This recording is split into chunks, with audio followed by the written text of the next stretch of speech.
बरं आता सुट्ट्या संपत आल्या म्हटलं की सगळ्यांना असं वाईट वाटतं ना, की अरे यार सुट्ट्या संपत आल्या, आता पुन्हा आपली तीच लाईफ राहणार, असं बोर होणार. पण यावेळी असं काही माझ्यासोबत होणार नव्हतं, कारण मी आता इथून माझ्या माहेरी जाणार होती.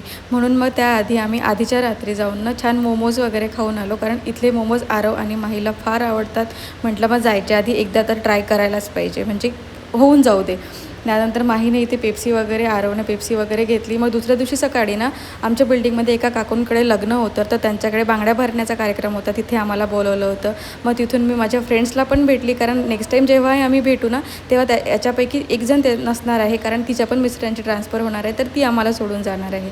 त्यानंतर संध्याकाळी यांनी माझे फेवरेट उडदाचे वडे आणले होते, कारण हे आमच्या गावाला खेड्यावर गेले होते बाबांना घेऊन.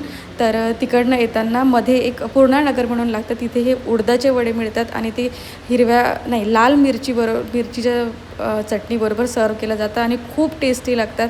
आणि तिथलेच हे पेढे पण असतात, खूप छान लागतात. आणि ते ना माझ्या पप्पांचे लहानपणीचे मित्र पण आहेत, म्हणजे ते आमचे काका पण आहेत, त्यामुळे तिथले आम्ही पर्सनली जाऊन बरेचदा खातो.